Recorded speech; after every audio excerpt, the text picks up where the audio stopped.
اللہ نے ساتوں بارے میں جا بجا کئی ایک مقامات پر کئی طرح کی احکامات بیان کیے، اور ان میں سے ایک بات یہ ہے جو بالخصوص جناب محمد رسول اللہ صلی اللہ علیہ وآلہ وصحبہ وسلم کو حکم دیا گیا کہ آپ لوگوں میں یہ اعلان کریں کہ کل اے نبی پاک جناب محمد رسول اللہ صلی اللہ علیہ وسلم اندعو، کیا ہم پکاریں من دون اللہ، اللہ کے علاوہ، ما لا ينفعنا ولا يضرنا، جو نہ ہم کو نفع دیتے ہیں نہ نقصان دیتے ہیں۔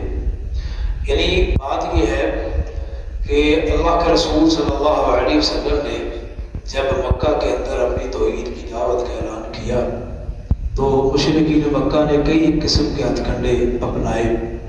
ان میں سے ایک طریقہ یہ تھا کہ جب انہوں نے دیکھا کہ مسلمانوں کی تعداد دن بدن بڑھتی چلی جا رہی ہے تو پھر انہوں نے کمپرومائز کرنے کی کوشش کی۔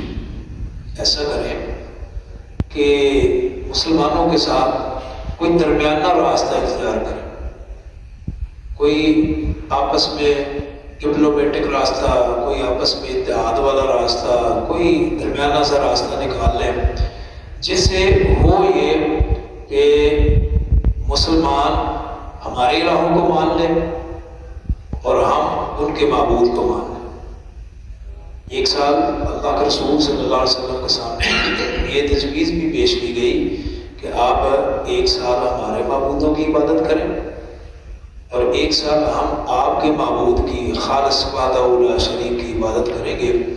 تو وہاں پر سورہ کافرون کا نزول ہوا تھا کہ قل یا ایھا الکافرون، اے نبی پاک جناب محمد رسول اللہ صلی اللہ علیہ وسلم آپ ان سے کہیں اے کافرو، کیا قل یا ایھا الکافرون لا اعبد ما تعبدون، کہ جس کی تم عبادت کرتے ہو میں اس کی عبادت نہیں کروں گا۔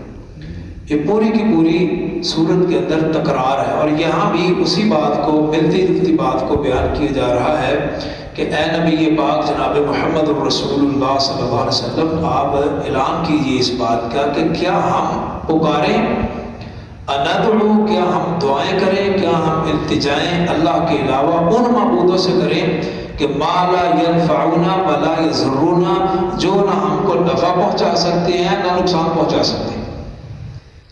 گویا کہ اللہ کو پکارنے کا یہ بنیادی عقیدہ ہے، بنیادی نظریہ ہے کہ ہم اللہ کو کیوں پکارتے ہیں، ہم شرک کے راستے کو کیوں نہیں اپناتے، ہم کو اللہ نے توحید کا راستہ کیوں بتایا ہے؟ اس لیے کہ اللہ کے علاوہ کوئی نفع نقصان کا مالک ہے ہی نہیں۔ نفع نقصان کی مالک صرف عرش والے کی ذات ہے، اس کے علاوہ کوئی ذات نہیں ہے۔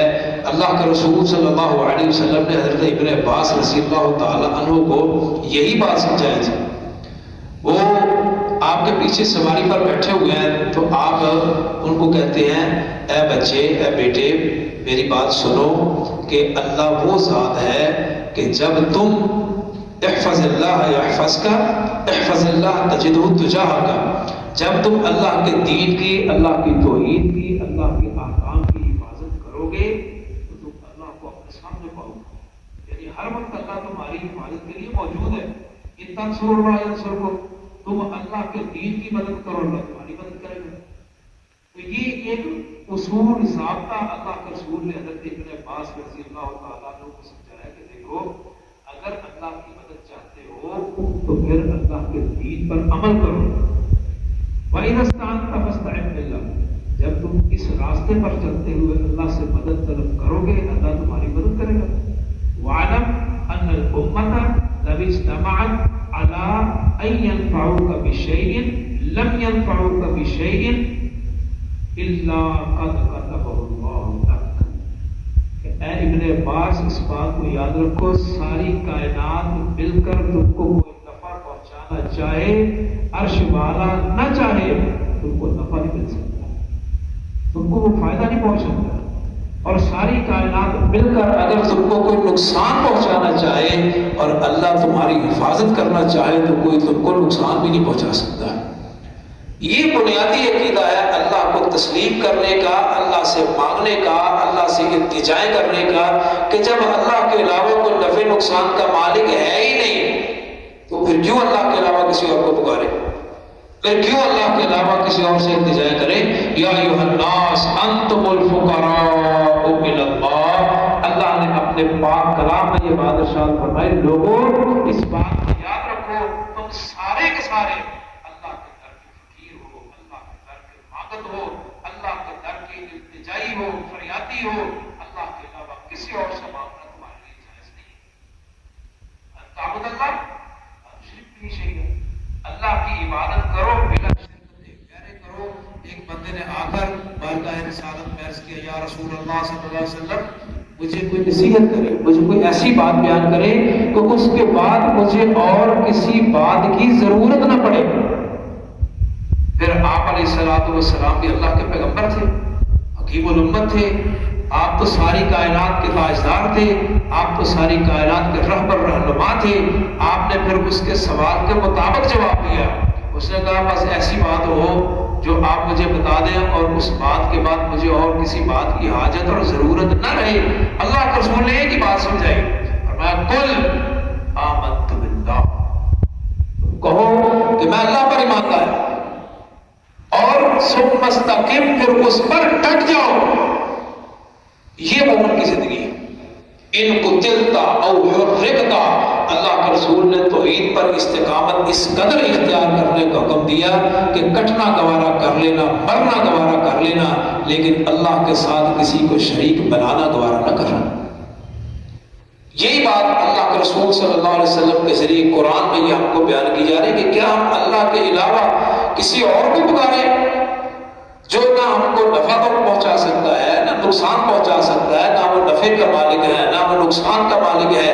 بلکہ عمر بن خطاب رضی اللہ تعالی عنہ جب بیت اللہ کا طواف کر رہے ہیں، حجر اسود کے بوسے کی باری آئی تو کیا فرمایا، اے حجر اسود اس بات کو یاد رکھنا کہ میں تم کو عزت، اکرام، احترام اس لیے نہیں دے رہا، میں تمہارا بوسہ اس لیے نہیں لے رہا کہ تم شاید مجھے کوئی نفع پہنچا سکتے ہو یا نقصان پہنچا سکتے ہو، تم ایک پتھر ہو، تم نفع نقصان کے مالک نہیں ہو، لیکن تمہارا بوسہ صرف اس لیے لیا جا رہا ہے کہ کائنات کے تاجدار کے لبوں نے تم کو چوما ہے، تم نفع نقصان کے مالک نہیں ہو۔